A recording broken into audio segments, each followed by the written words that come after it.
आपने देखा होगा कि एक मैग्नेट दूसरे मैग्नेट पे फोर्स अप्लाई करता है। एक मैग्नेट के दो पोल्स होते हैं, एक को नॉर्थ पोल कहा जाता है और दूसरे को साउथ पोल कहा जाता है।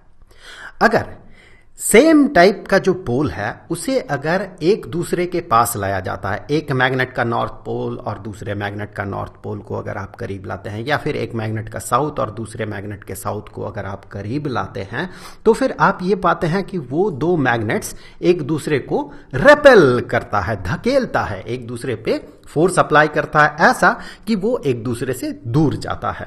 वहीं पर अगर दो मैग्नेट्स के ऑपोजिट पोल्स को आप करीब लाए, जैसे कि इसका साउथ पोल और इस मैग्नेट का नॉर्थ पोल, अगर इनको करीब लाया जाए तो आप ये पाएंगे कि इनके बीच होगा अट्रैक्शन। किसी भी केस में चाहे सिमिलर पोल्स को आप करीब लाएं या फिर ऑपोजिट पोल्स को आप करीब लाएं, एक चीज कॉमन है कि एक मैग्नेट दूसरे मैग्नेट पे फोर्स अप्लाई करता है। और साथ ही साथ लास्ट वीडियो में magnetic effect of electric current का जो पहला वीडियो था, उस वीडियो में हम लोगों ने देखा कि अगर कोई करंट कैरिंग कंडक्टर हो, यहां पर देखिए एक स्ट्रेट करंट कैरिंग कंडक्टर है, तो अगर एक करंट कैरिंग कंडक्टर हो तो वो अपने आसपास मैग्नेटिक फील्ड बनाता है। मैग्नेटिक फील्ड पे हमने लास्ट वीडियो पे डिटेल्स में बात किया है। उस मैग्नेटिक फील्ड को हमने क्या देखा था लास्ट वीडियो में, इस डेमोन्स्ट्रेशन को हमने पिछले वीडियो में भी देखा था। उस मैग्नेटिक फील्ड को वो इस तरह से बनाता है, और उसे देखने के लिए, समझने के लिए हम क्या कर सकते हैं कि हम यहां पर इस सरफेस में हम कुछ आयरन फाइलिंग्स, छोटे छोटे आयरन के टुकड़े अगर हम यहां पर स्प्रिंकल कर दे और फिर इस वायर से करंट पास करवाएं, तो ये जो आयरन फाइलिंग्स है ये अपने आप को अरेंज कर लेता है एक सर्टेन पैटर्न में। इसके लिए हमें इस सरफेस को टैप करना पड़ता है। टैप करने से यहां आयरन फाइलिंग के साथ नीचे का सरफेस का जो फ्रिक्शन है वो टूट जाता है, क्योंकि आयरन फाइलिंग जो है वो कूदता है, जंप करता है, जिससे कि फ्रिक्शन वैनिश कर जाता है। और ये आयरन फाइलिंग्स अपने आप को कुछ इस तरह से अरेंज कर लेता है, एक सर्कुलर फॉर्म में ये अरेंज कर लेता है। ये जो सर्कुलर फॉर्म है ये इंडिकेट कर रहा है कि मैग्नेटिक फील्ड लाइंस जो है ये सर्कुलर मैग्नेटिक फील्ड लाइंस बन रहा है। इस फील्ड लाइन का यहां पर तो शेप हमने देख लिया, सर्कुलर है, लेकिन इसका डायरेक्शन क्या होगा? क्या ये फील्ड लाइन इस डायरेक्शन में, that mean anti clockwise direction में होगा या फिर ये क्लॉकवाइज डायरेक्शन में होगा? इसे पता करने के लिए हम क्या करते हैं, यहां पर मान ले कि एक करंट कैरिंग कंडक्टर है, इसमें करंट फ्लो कर रहा नीचे से ऊपर की तरफ, ऑब्वियसली ये आगे वायर से जुड़ा हुआ है इस तरह से, और ये आगे चल के यहां पर एक बैटरी के साथ जुड़ा हुआ है समहाउ। यहां पर ये एक बैटरी है और इस बैटरी का ये पॉजिटिव टर्मिनल है और इस तरह से वायर यहां पर जुड़ा हुआ है, तो करंट का फ्लो पॉजिटिव टर्मिनल से नेगेटिव टर्मिनल के तरफ होता है। कन्वेंशनल करंट की बात कर रहे हैं हम। मैं फिर से रिपीट कर दूं, लास्ट वीडियो में भी मैंने बताया था कि जब भी इलेक्ट्रिसिटी का कोई भी टॉपिक आप पढ़े, वहां पर अगर इलेक्ट्रिक करंट कहा गया तो आप समझ जाइए कन्वेंशनल करंट की बात की जा रही है। That mean flow of positive charge की बात की जा रही है। प्रैक्टिकली अगर करंट कैरिंग कंडक्टर हो तो उसमें इलेक्ट्रॉन का फ्लो होता है। अगर बैटरी के साथ उसे कनेक्ट कर दे तो इलेक्ट्रॉन का फ्लो होगा इस डायरेक्शन में, जिसे कि इलेक्ट्रॉनिक करंट कहा जाता है। उसके ऑपोजिट डायरेक्शन में माना जाता है कि कन्वेंशनल करंट है। तो करंट इस डायरेक्शन में नीचे से ऊपर की तरफ, अगर हम इसके चारों तरफ बने मैग्नेटिक फील्ड लाइंस के डायरेक्शन को पता करना चाहे तो हमें क्या करना होता है, हमें right hand thumb rule apply करना पड़ता है। इसके लिए हमें क्या करना होता है, हमारे राइट हैंड जो है, दाहिना हाथ जो है, उसे हमें इस तरह से रखना होता है मानो कि हमने इस वायर को पकड़ा है। अब जो अंगूठा है, दैट मीन थंब है, थंब को हमें खोले रखना पड़ता है, और थंब का जो डायरेक्शन है ये इंडिकेट करेगा करंट के डायरेक्शन में। तो ऐसे केस में जो चार मुड़ी हुई उंगलियां हैं वो डायरेक्शन देगा हमें मैग्नेटिक फील्ड लाइंस का। मतलब इस केस में मैग्नेटिक फील्ड लाइंस कुछ इस तरह का बनेगा, ऐसे पीछे से होते हुए, सामने से होते हुए इस तरह का गोल गोल मैग्नेटिक फील्ड लाइंस बनेगा। और इसे, जैसे कि हमने बात किया, कि इसे कहा जाता है राइट हैंड थंब रूल या राइट हैंड ग्रिप रूल। अब देखिए, यहां पर अगर करंट कैरिंग कंडक्टर अपने आसपास मैग्नेटिक फील्ड बनाता हो और हमें पता है कि एक मैग्नेट दूसरे मैग्नेट पे फोर्स अप्लाई करता है, तो फिर इस करंट कैरिंग कंडक्टर को अगर हम एक्सटर्नल मैग्नेटिक फील्ड में रखें, ये भी तो मैग्नेट की तरह ही काम कर रहा है, ये जो वायर है ये भी मैग्नेटिक फील्ड लाइन बना रहा है अपने आसपास, मतलब मैग्नेट वाला बिहेवियर रख रहा है। तो अगर कोई एक्सटर्नल मैग्नेटिक फील्ड हो, मतलब बाहर से हमने मैग्नेट से मैग्नेटिक फील्ड अप्लाई किया और बीच में करंट कैरिंग कंडक्टर हो, तो फिर ये जैसे ही करंट कंडक्ट करेगा तो इसमें मैग्नेटिज्म आ जाएगा, मैग्नेटिज्म का प्रॉपर्टी आ जाएगा, तो इस पे फोर्स अप्लाई होना चाहिए, क्योंकि हमने इससे पहले देखा कि एक मैग्नेट दूसरे मैग्नेट पे फोर्स अप्लाई करता है। तो चलिए एक छोटा सा डेमोन्स्ट्रेशन देख लेते हैं। यहां पर देखिए ये करंट कैरिंग कंडक्टर है, यहां पर ये कंडक्टर है एक, इससे करंट पास करेगा। जैसे ही हम इस टर्मिनल के साथ और इस टर्मिनल के साथ वायर्स को जोड़ देंगे तो यहां से इस डायरेक्शन में करंट का फ्लो होगा। और यहां पर देखिए एक हॉर्स शू मैग्नेट है, जिसका कि ये हो गया नॉर्थ पोल और ये हो गया साउथ पोल। मतलब मैग्नेटिक फील्ड इस तरह का बनेगा, इस तरह का मैग्नेटिक फील्ड लाइन बनेगा मैग्नेट के नॉर्थ पोल से साउथ पोल की तरफ। तो देखिए यहां पर करंट कैरिंग कंडक्टर जो है अपने आसपास मैग्नेटिक फील्ड लाइन बनाएगा, दैट मीन ये मैग्नेट जैसा बिहेवियर रखेगा।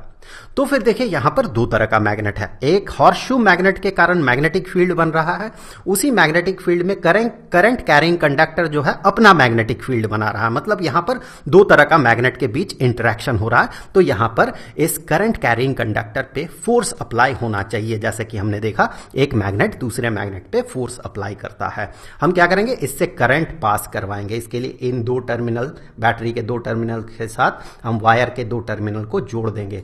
जोड़ते साथ हम ये पाएंगे, देखिए कैसे पीछे की तरफ ये डिफ्लेक्टेड हो गया। जोड़ते साथ हम ये पाएंगे कि इस करंट कैरिंग कंडक्टर पे फोर्स अप्लाई हो रहा है। अगर हमें इस फोर्स का डायरेक्शन को पता करना है, जैसे कि देखिए ये डिफ्लेक्टेड हुआ पीछे की तरफ, सामने की तरफ ये डिफ्लेक्टेड नहीं हुआ, ये पीछे की तरफ डिफ्लेक्टेड हुआ। तो हमें ये भी पता होना चाहिए कि किस तरीके से हम इस फोर्स के डायरेक्शन को पता करते हैं। तो इसके लिए ये छोटा सा एनिमेशन आप देख लीजिए। यहां पर मैग्नेटिक फील्ड बनेगा, ये एक मैग्नेट है, ये दूसरा मैग्नेट है, ये नॉर्थ पोल है, ये साउथ पोल है, जिसके कारण कि इस डायरेक्शन में मैग्नेटिक फील्ड बन रहा है, जो लास्ट डेमोन्स्ट्रेशन में हमने जो देखा था। इस तरह का मैग्नेटिक फील्ड बन रहा है। अब देखिए यहां से करंट मान ले इस वायर से इस डायरेक्शन में फ्लो कर रहा है। तो फिर अगर हमें इस पे अप्लाइड फोर्स का डायरेक्शन पता करना है, वो इस डायरेक्शन में होगा या इस डायरेक्शन में होगा, तो इसके लिए हम फ्लेमिंग्स लेफ्ट हैंड रूल यहां पर अप्लाई करते हैं। इसके लिए हमें क्या करना होता है, इसके लिए हमें लेफ्ट हैंड के 3 उंगलियां, बाईं हाथ के 3 उंगलियां, एक तो तर्जनी दैट मीन 4 फिंगर, दूसरा मध्यमा दैट मीन मिडिल फिंगर, और तीसरा अंगूठा दैट मीन थंब, इन तीनों को हमें इस तरह से खोलना होता है कि ये तीनों एक दूसरे के साथ 90 डिग्री का एंगल बनाए। तीनों एक दूसरे के साथ 90 डिग्री का एंगल बनाएगा, यहां पर भी 90 डिग्री का एंगल बनेगा।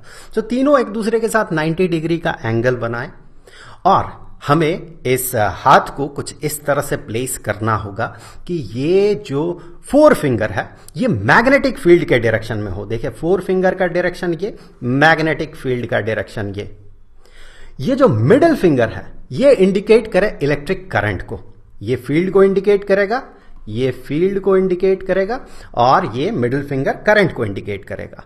तो ऐसे स्थिति में थंब का जो डायरेक्शन होगा वो इंडिकेट करेगा कि इस करंट कैरिंग कंडक्टर पे फोर्स किस डायरेक्शन में लगेगा। यहां पर गौर से देखिए थंब का डायरेक्शन क्या है, थंब पीछे की तरफ, स्क्रीन से पीछे की तरफ ये इंडिकेट कर रहा है, दैट मीन ये वायर जो है ये पीछे की तरफ डिफ्लेक्टेड होगा।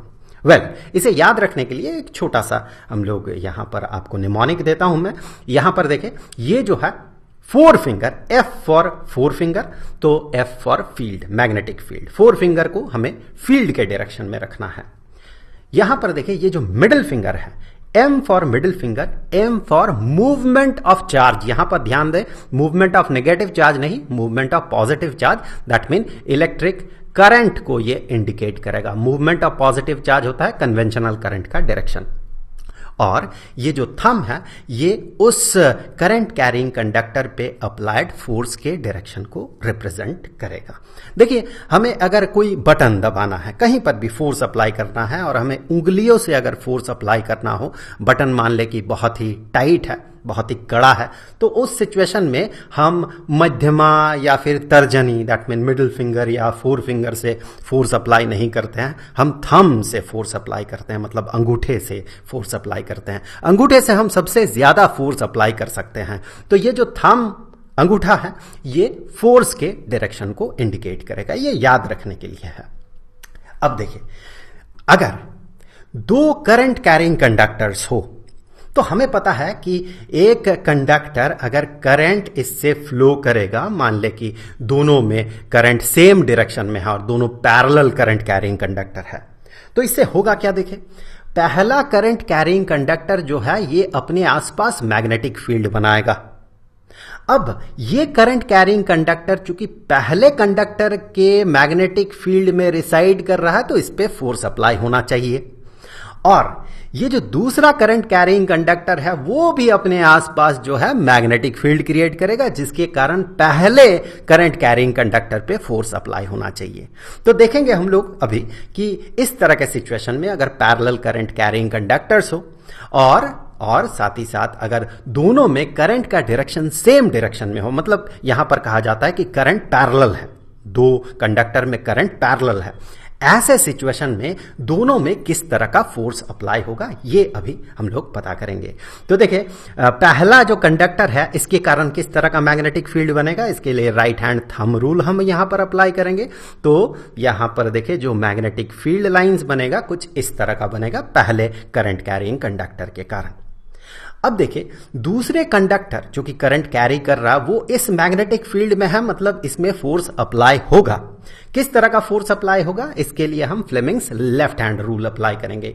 ये देखिए, ये मैग्नेटिक फील्ड का डायरेक्शन को, मैग्नेटिक फील्ड इस डायरेक्शन में मैग्नेटिक फील्ड के डायरेक्शन को इंडिकेट कर रहा, और ये जो है मिडिल फिंगर करंट के डायरेक्शन को इंडिकेट कर रहा, तो ये थंब जो है इस पे अप्लाइड फोर्स के डायरेक्शन को इंडिकेट करेगा। तो यहां पर ये जो कंडक्टर है, ये कंडक्टर इस पे फोर्स पहले कंडक्टर के डायरेक्शन में होगा, मतलब ये पहले कंडक्टर के तरफ अट्रैक्टेड होगा। सिमिलरली पहला जो कंडक्टर है ये दूसरे कंडक्टर के फील्ड के कारण किस डायरेक्शन में फोर्स अप्लाई होना चाहिए इस पे, इसके लिए हम न्यूटन्स थर्ड लॉ अप्लाई कर सकते हैं। अगर ये कंडक्टर दूसरे कंडक्टर को अपने तरफ खींचेगा तो न्यूटन्स थर्ड लॉ ये कहता है कि दूसरा कंडक्टर भी पहले कंडक्टर पे अट्रैक्टिव फोर्स अप्लाई करेगा। चलिए एक बार देख ही लेते हैं। तो ये जो है ये दूसरा कंडक्टर किस तरह का मैग्नेटिक फील्ड लाइंस बनाएगा, इसके लिए हम right hand thumb rule apply करेंगे यहां पर। तो मैग्नेटिक फील्ड लाइंस दूसरे कंडक्टर के कारण कुछ इस तरह का बनेगा। अब ये जो पहला कंडक्टर है, इस पहला कंडक्टर पे फोर्स किस तरफ लगेगा, इसके लिए फ्लेमिंग्स लेफ्ट हैंड रूल। यहां पर देखिए फील्ड का डायरेक्शन यहां ऊपर की तरफ है, फील्ड का डायरेक्शन ये ऊपर की तरफ है, करंट का डायरेक्शन इधर है, मिडिल फिंगर उसी डायरेक्शन को इंडिकेट कर रहा और थंब इंडिकेट कर रहा इस पे लगा हुआ फोर्स का डायरेक्शन को, मतलब ये इस डायरेक्शन में डिफ्लेक्टेड होगा या इस पे इस डायरेक्शन में फोर्स अप्लाई होगा। तो हमने क्या देखा, पहले कंडक्टर के कारण दूसरे कंडक्टर पे फोर्स इस डायरेक्शन में है और दूसरे कंडक्टर के कारण पहले कंडक्टर में जो फोर्स है वो इस डायरेक्शन में, मतलब दोनों एक दूसरे को अट्रैक्ट कर रहा है। ये तब होगा जब करंट, दो पैरेलल करंट कैरिंग कंडक्टर में करंट एक ही डायरेक्शन में फ्लो हो। अगर करंट का डायरेक्शन बदल जाए, एंटी पैरेलल हो, फिजिक्स में एक टर्म आता है एंटी पैरेलल, मतलब वायर्स तो पैरेलल है एक दूसरे के साथ, लेकिन एक में करंट इस डायरेक्शन में है, दूसरे में करंट अपोजिट डायरेक्शन में है, तो यहां पर हम करंट को पैरेलल नहीं कहते हैं, करंट को एंटी पैरेलल कहेंगे। तो यहां पर अगर एंटी पैरेलल करंट हो तो इस सिचुएशन में देखिए फोर्स इस पे अट्रैक्टिव होगा या रिपल्सिव होगा। आप कॉमन सेंस यूज कर सकते हैं और कह सकते हैं बिल्कुल इसमें रिपल्सिव फोर्स होगा, क्योंकि जो पैरेलल करंट है उसके कारण अट्रैक्टिव फोर्स हो रहा था। तो यहां पर दूसरे कंडक्टर के कारण जो मैग्नेटिक फील्ड है वो तो ऐसा ही रहेगा, क्योंकि दूसरे कंडक्टर के करंट के साथ हमने कोई छेड़खानी नहीं किया है। अब देखिए पहले कंडक्टर पे जो अप्लाइड फोर्स होगा वो किस डायरेक्शन में होगा, उसके लिए फ्लेमिंग्स लेफ्ट हैंड रूल। यहां पर देखिए जो फील्ड है, फील्ड का डायरेक्शन ये इंडिकेट कर रहा है फोर फिंगर, और करंट अब अपोजिट डायरेक्शन में हो गया तो करंट का डायरेक्शन ये मिडिल फिंगर इंडिकेट कर रहा है, और थंब जो है इस पे लगा हुआ फोर्स के डायरेक्शन को इंडिकेट करेगा, मतलब इस पे फोर्स इस डायरेक्शन में अप्लाई होगा, ये दूसरे कंडक्टर से दूर जाएगा, रेपेल्ड होगा। अब न्यूटन का थर्ड लॉ अगर आप अप्लाई करें तो आप कॉमन सेंस से ये कह सकते हैं कि ये जो पहला कंडक्टर है दूसरे कंडक्टर को अपने से दूर धकेलेगा। अगर आप इस तरह से मैग्नेटिक फील्ड बनाते हुए पहले कंडक्टर के कारण जो मैग्नेटिक फील्ड बना, जिसके लिए हमें right hand thumb rule apply करना होगा, उसके कारण दूसरे कंडक्टर में Fleming's left hand rule apply करके हम उस पर अप्लाइड फोर्स को पता कर सकते हैं। तो ये अगर आपको करना है तो आप ये खुद से कर ले। अभी हम लोग नेक्स्ट वीडियो में बात करेंगे इलेक्ट्रिक मोटर पे। उस वीडियो का लिंक आपको यहां पर स्क्रीन पे मिल जाएगा। और जाते जाते मैं आपको बता दूं, स्टैंडर्ड 10th के लिए magnetic effect of electric current, इसके सारे वीडियोस का जो प्लेलिस्ट है उसका लिंक आपको नीचे डिस्क्रिप्शन बॉक्स में मिल जाएगा। तो मिलेंगे अगले वीडियो में, तब तक के लिए खुश रहें। Good bye.